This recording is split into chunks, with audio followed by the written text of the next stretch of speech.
Bonjour tout le monde, c'est Renata Barcelos, la fondatrice de maigredefinitivement.fr. Je suis là aujourd'hui pour une nouvelle vidéo et je suis désolée pour ceux qui suivent Maigrir définitivement depuis quelque temps et qui savent déjà très bien que la science prouve que les matières grasses saturées ne sont pas mauvaises pour notre cœur ni pour notre santé, mais je dois encore préciser une nouvelle fois à quel point c'est vrai et qu'on ne doit pas vraiment se soucier de ces choses-là. C'est déjà prouvé et plus que prouvé. Nous avons aujourd'hui 28 essais cliniques qui prouvent qu'il n'y a aucune relation entre la consommation des matières grasses saturées et les maladies cardiaques. Je vais vous donner un exemple. Il faut être très attentif parce que vous étiez plusieurs à m'envoyer des messages en me montrant des études scientifiques disant qu'il y a quand même une relation entre la consommation des matières grasses saturées et les maladies cardiaques. Eh bien, pour savoir bien la différence, nous pouvons faire confiance à 100% seulement à une étude, à un essai clinique randomisé et non pas à une étude observationnelle. On ne peut pas avoir une cause et un effet avec une observation seulement.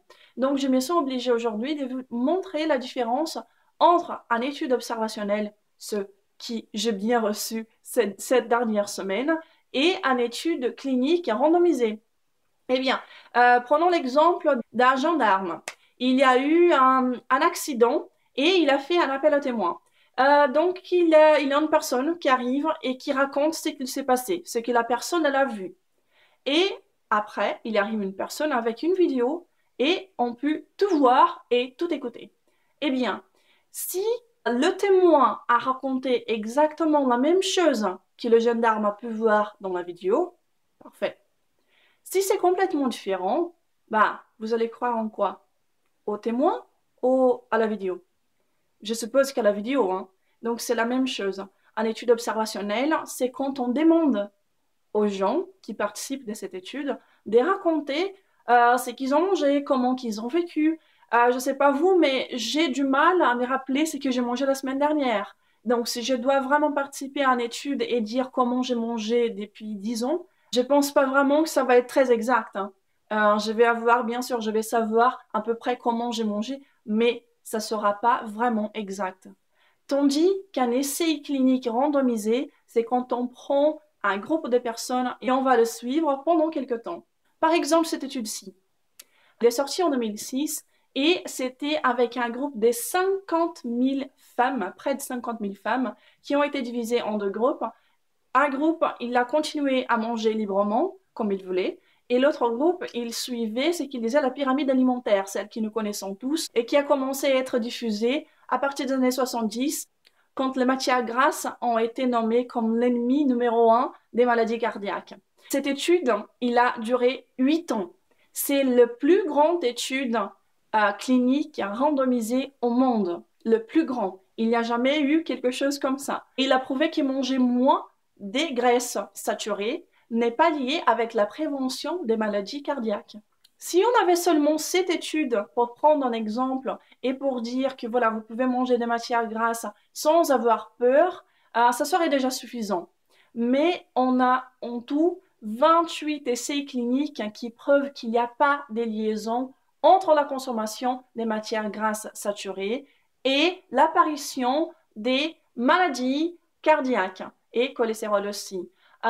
Il faut aussi se rappeler que c'est important d'avoir du cholestérol. Il y a une grande différence entre cholestérol. Tout le monde pense que le cholestérol, c'est quelque chose de très mauvais pour la santé. Et tandis que non, ce n'est pas vrai. Notre cerveau, il a besoin de cholestérol. Et si vous mangez, selon les conseils de maigrir définitivement, vous savez que toutes les graisses que vous allez ingérer, elles sont naturelles et que l'être humain, il a évolué en consommant ces aliments-là. Autre chose, c'est la question des calories. Les calories, elles ne sont pas les mêmes. J'ai reçu une photo hier, je vais vous la montrer.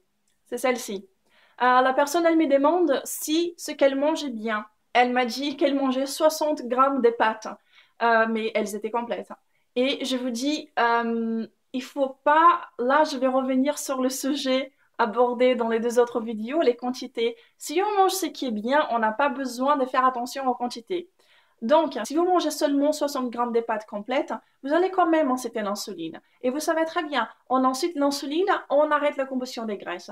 Donc, ça vient au même. Vous allez avoir faim plus rapidement, vous n'allez pas avoir vraiment beaucoup d'énergie. Et là, le cercle va continuer. Vous allez manger un glucide, vous allez avoir envie de manger des glucides et vous n'allez pas maigrir de cette façon-là. Pour maigrir et avoir une bonne santé, c'est hyper simple, c'est vraiment simple, hein. C'est juste un conseil. Mangez ce qui est vrai.